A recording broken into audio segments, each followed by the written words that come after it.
I don't know where to start with this one, but I want to talk about some things in general, but relating to a couple of cases, Lily Peters and Liberty German, really. I guess that includes Abigail Williams.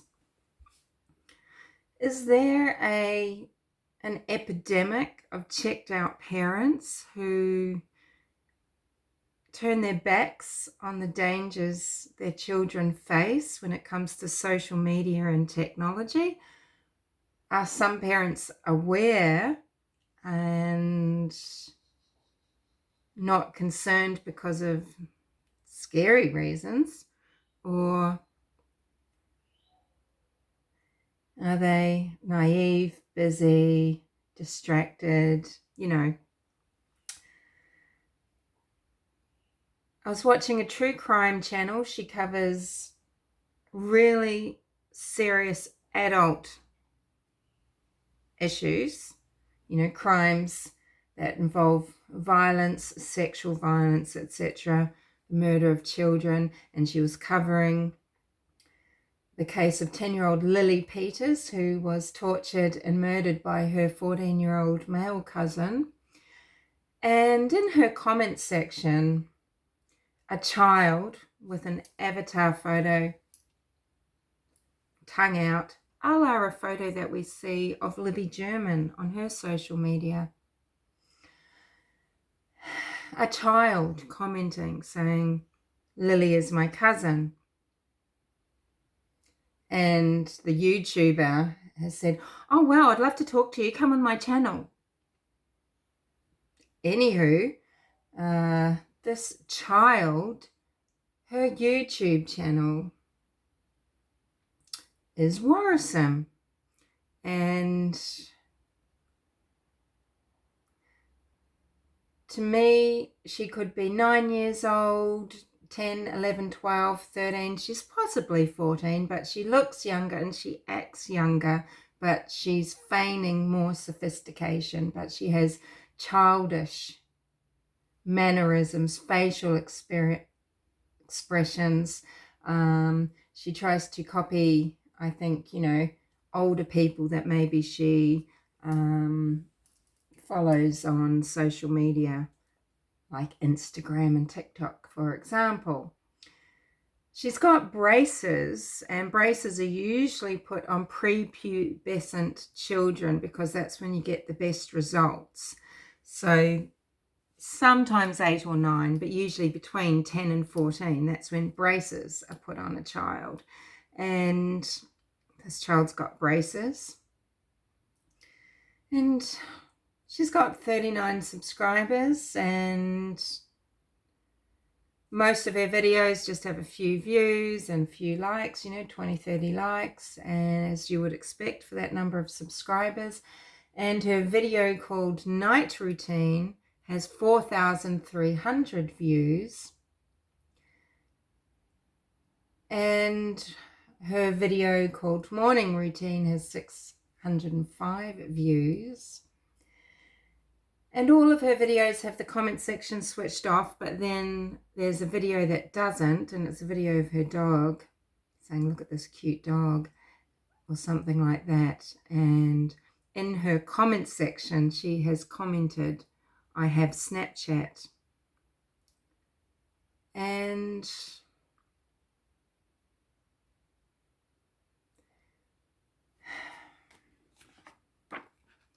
I looked into Snapchat a bit, and I'll talk about that.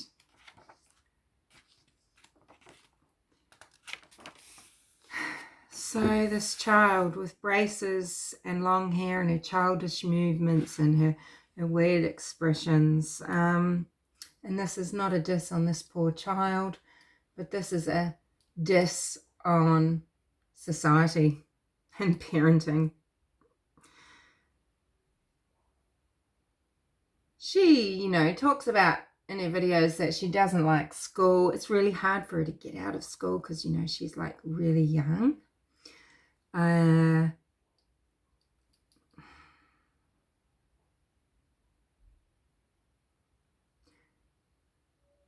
she's filming her night routine video. So it's in the dark. There's the purple light, the night light. And she's saying this thing about, you know, school. It's hard to really post a lot because she's really, really young. She doesn't know why she's saying this. She unwraps a chocolate, eats that, talks about a couple of things, and says, why am I doing this? I don't know. And then she comes really close to the camera and whispers, I really do know. And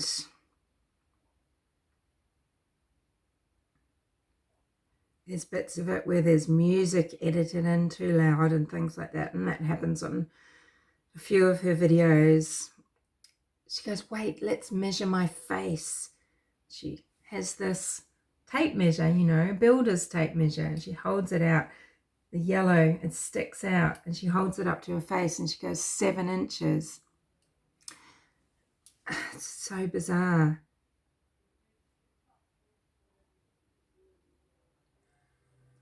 You know, she's eating candy and monster drinks, and in her morning routine video, she wakes up in the dark, you know, she's pretending to wake up. She's looking at the camera with her sleepy eyes sort of thing. She goes downstairs and she's making breakfast, and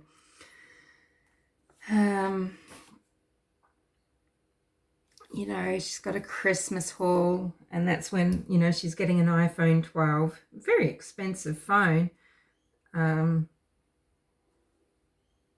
judgment either way, but it's, you know, when parents are buying these devices and they're paying for the telecommunications coverage, etc., they know what they're paying for. They've got to be monitoring this, right? They can't just say they're not seeing what the service is being used for. The child's getting, you know, false nails and nail varnish and makeup and things like that, you know. I don't know. And then she gets this game or this book, Kids Against Maturity. She says it relates to what do you mean? I've got to look that up. But it's worrisome. It's worrisome because there are clearly adults able to find her videos and see that she has Snapchat, and she's asking for them on, you know, she wants people to contact her on Snapchat. And she's a young girl. And it just makes me think of Libby German. You know, I've thought over the years, who the hell was raising Libby? Who was Libby's mother? I actually don't blame Libby for wanting to keep in better contact with her mother, Carrie.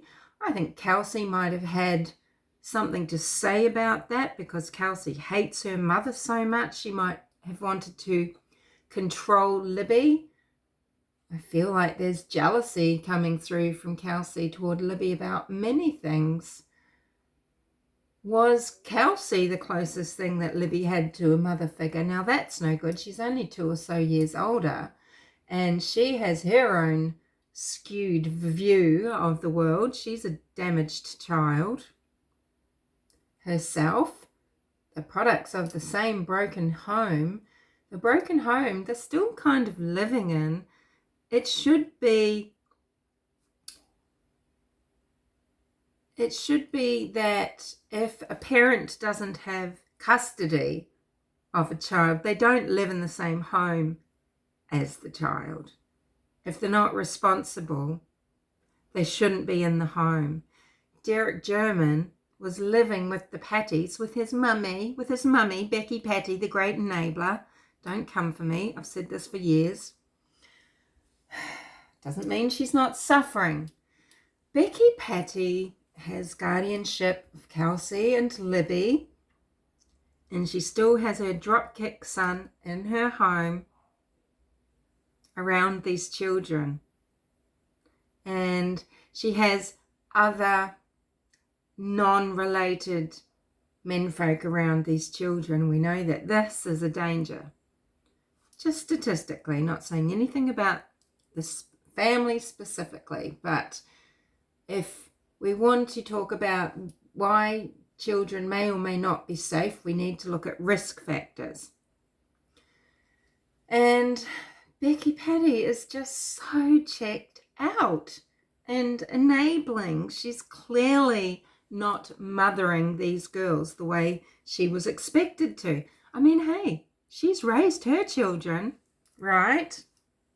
She raised her children.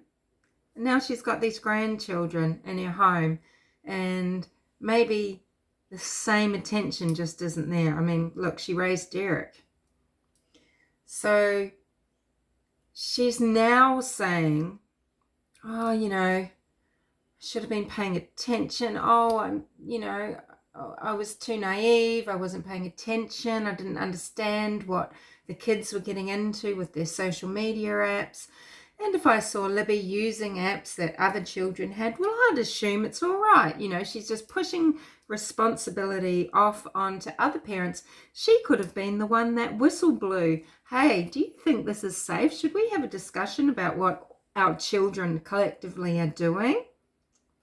No, she couldn't be bothered. She just made the assumption. She says that it was okay that the other mothers would have looked into it. Well, nobody's looking into it, are they? Clearly. Or if they agree with it, maybe their values differ. So Becky Patty taking no responsibility, even though, she clearly feels bad or ashamed or whatever. No, she's just afraid of being judged.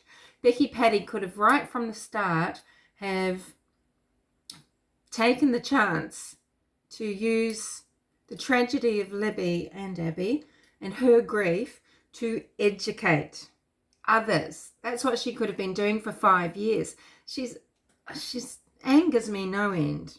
Now, just because I personally dislike people, it doesn't mean anything with regards to the case, because I don't think, these investigators out there or social media commentators, we can think we know what's what. We really don't, okay? But there's a lot to question, but we don't know the truth, right? But we can comment on what we see and give our opinion. And Becky Patty is one of the most annoying people, simply because she has paid no attention what's under her roof, and she hasn't used it to teach others, and she makes excuses.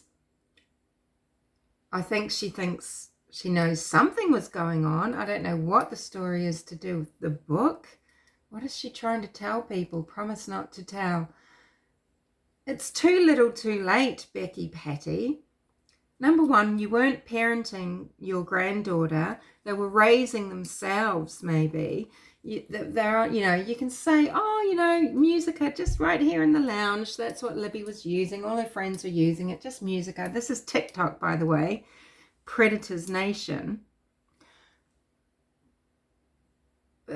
She's saying this as if, because, assume from what I'm saying, this is her inference, assume from what I'm saying that, Libby only ever used her phone right here in the lounge room in front of others. No, she'd never use it in her room alone. Not like this Roxy girl, right? Prepubescent girl in her room alone, making videos, inviting people to contact her on Snapchat.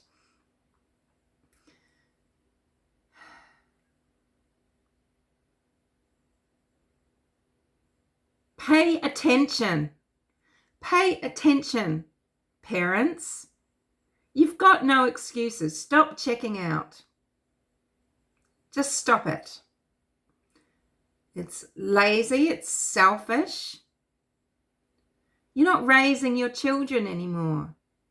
You're letting predators raise your children. There are no excuses. Okay, with Snapchat, the murders of Abby and Libby were first named the Snapchat murders. Why? Well, there's a photo of Abby on a bridge taken sometime around the time she died. And, okay, so Libby and Abby were 13 and 14, okay? But how long had they had Snapchat? And Roxy doesn't look this old. Maybe she is much older, but she's had YouTube for a while, and she's had Snapchat for at least 5 months, and she's clearly prepubescent. Now, parents, with Snapchat, no one under the age of 13, and if you're under the age of 18, they require consent from a parent or guardian, and that the parent and guardian ensures that they have talked about the terms of service with the child. You know, parents are paying data charges. Snapchat sends SMSs and all sorts of things to these children.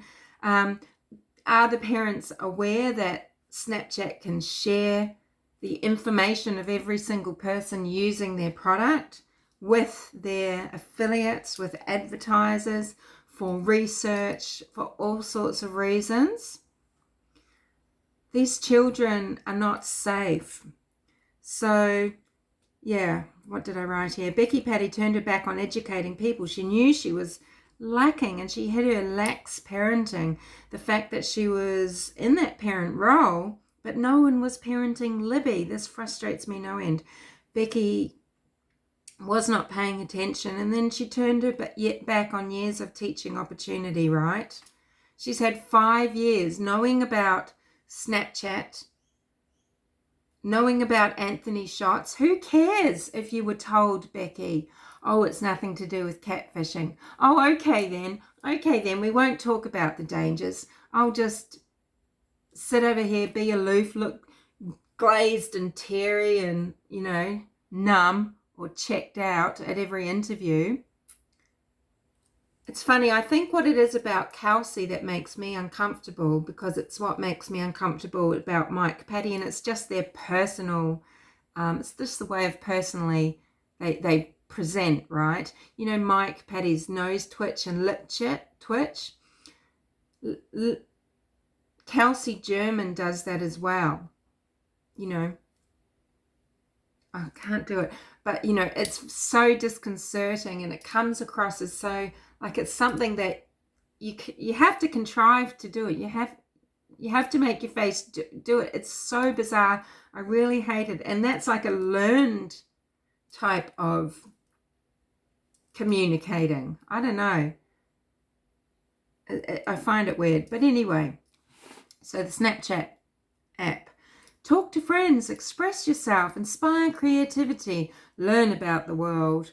And then the community guidelines, they have a lot in there, but you know, the key is the spirit of the rules. Oh yes, the spirit of the rules.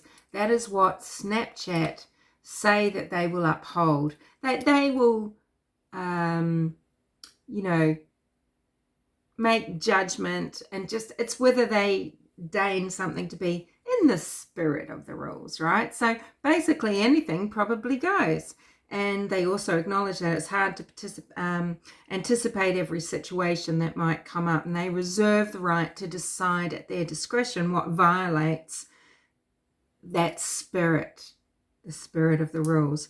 So regarding sexually explicit content, so they prohibit acts that promote or distribute pornographic content. They state they report all instances of child sexual exploitation to authorities, that they never post, save, they want you to never post, save, or send nudes or sexually explicit content involving anyone under 18, even of yourself, and that you never ask a minor to send such content. They've got harassment or bullying rules, including if someone blocks you, you may not contact them from another account. I mean, if only that was upheld, right?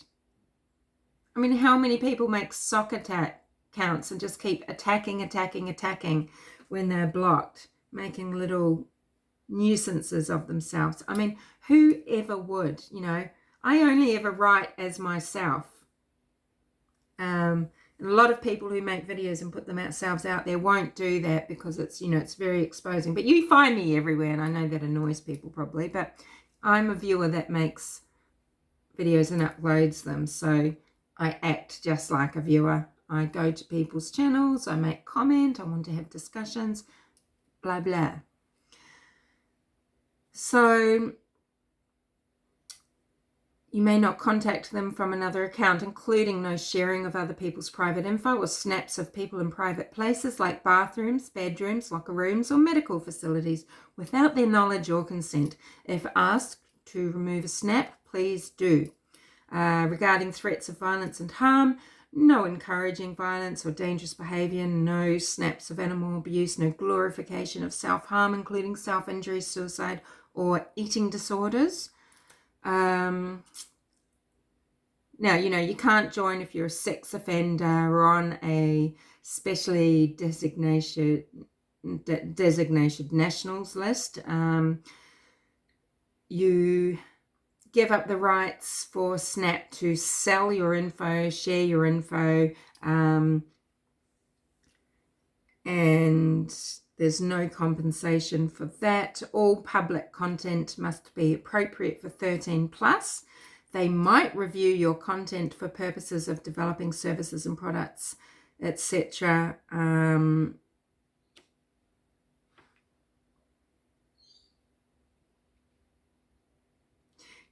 they talk about rights and laws and safety and things, and that you must provide accurate info. But hey, so are they ensuring that about age, right?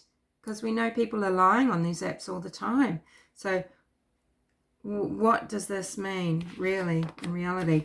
Regarding impersonation and being deceptive, the deceptive practices and false information. So there's to be no pretending to be someone else or something that you're not, or attempting to deceive people about who you are, including impersonating friends, celebrities, brands, organizations. It prohibits false information that causes harm or is malicious, such as denial of tragic events, unsubstantiated medical claims, and manipulating content, etc. And no spam. Well, this is censorship at its finest, just like we have here on the tubes, right? Because we all know that anyone that just wants to even have a mild discussion about the jibby jabby, for example, you'll get taken down due to medical misinformation. Yet anyone promoting, sorry, I'm really fidgety, promoting the false info given by governments or big pharma, of course, that's spread and promoted, isn't it? So, impersonation, they say, well, we're against that. That's not part of our terms of service. If you're doing that, then you're breaking them. But of course, there are kids that are saying they're older to get on there. If a kid is saying, if there's a 13-year-old kid, it should be compulsory that the consenting adult opens up that account for them, right? They're paying the bill. But it seems to be enough that they can just say that they're 13. We know people catfish on there. We know adults are saying they're younger and kids are saying they're older. And we know that there are fronts for sex trafficking and sex services on these accounts. It's, what's the point of them having these terms and services if they're not making sure that they're upheld?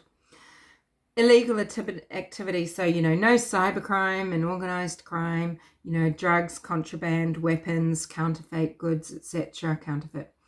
They prohibit government-regulated things like, gambling, tobacco products, alcohol.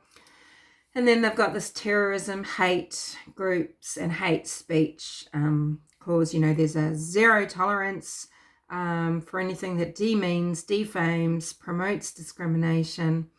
And they state you can always file a report with our trust and safety team using our in-app reporting feature or by completing a form. But, clearly bullying occurs and clearly exploitation occurs.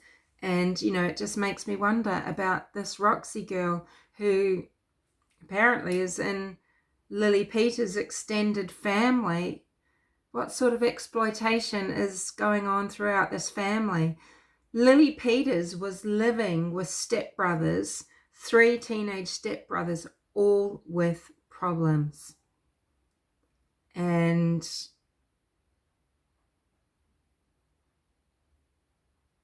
was sent to a home where there's a boy with another problem, and the mother there didn't ensure to watch Lily, a 10-year-old child. And these families, how checked out are they that they can't be bothered to ensure the safety of their children in their homes? How does this happen? You know, I question this boy that killed Lily Peters. You are not telling, you know, we know that he had issues. He's got a father who is a very dangerous, sick, violent person, sexually violent. And you're not telling me that this just came out of the blue, right? And yet she is not supervised, and this boy is able to take off with young Lily into the woods near his home, assault her, strangle her, rape her, murder her, take her little life. This scum bucket of a 14-year-old who, you know, who's been, again, brought up himself without parenting and guidance that means anything. It's so sickening. So, yeah, what was the meaning of all of this? You know, the parents are buying the phones, the parents are paying for the service. Libby had an iPad as well. This is how Kelsey German accessed Libby's accounts to write to people, to write to Anthony Shots. Why are children having these devices and parents not knowing what they're doing on them? And why for 5 years has Becky Patty, and is it in all her shame, has she decided not to try to educate others? I mean, what an opportunity, right? To say, look, I had no idea. I didn't understand. I thought it was all harmless. Everyone's daughters were doing it. But I've learned you need to pay attention. You need to pay attention to what your children are doing in your home. What did she do to try and prevent other children from being victims of catfishing, of sexual exploitation, of being privy to things that are beyond their years, really, you know, beyond what they're actually capable of processing, right? Not capable of processing the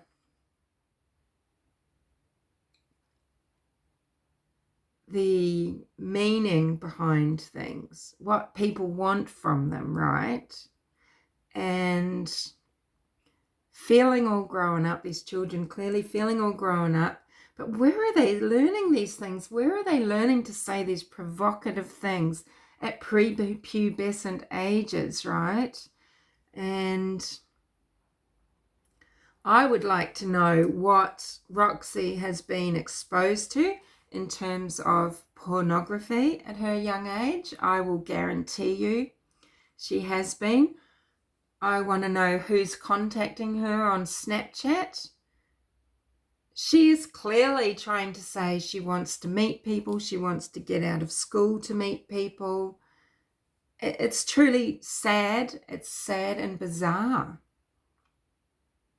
And I know at these young ages, we are so curious and we are just wanting to know about the world, right? But we're so innocent and naive, really. We don't know what we're getting into, and we're so ripe for manipulation, no matter how sophisticated we might seem at 10, 11, 12, 15, you know. And we're so ripe for abuse and exploitation, or just being misinterpreted and getting in over our heads. Okay, and I just see this here with Roxy, and I can see this what's happening with Libby and maybe with Abby, you know. This is a young child very interested in what appears to be an older boy, a man in his 20s, Anthony Shots. Girls are so vulnerable at that age because, you know, when hormones are kicking in as well, you're extra vulnerable, and it's not an excuse, Becky Patty, right? It's not an excuse. You're not to blame. You're not to blame. I'm not saying that, but it's not an excuse. You didn't know because you didn't care to know. Other people manage it. There are parents that pay attention, but the epidemic, it's reaching an epidemic crisis level that parents aren't, that there's more in this checked out state than there are in this parenting, good relationship, let's talk about things, let's discuss safety type of way. You know, Libby didn't have her mum around her. She could have felt entirely differently about Carrie than how her older sister Kelsey felt. She's living in a home where her drug-addicted father is. I don't know what drugs he was using when, but he's had a crystal meth addiction. Those things don't go away easily, and indeed it'll be maybe the main reason why he's not actually allowed to be raising his own children. You know, I keep repeating this, but if he's not allowed to raise his own children, he needs to get the F out of that household until he can learn to be responsible, until maybe legally he's allowed to raise his own children. Then maybe he could move back in. Isn't he remarried and still at home? This is the type of enabling that Becky Patty is doing.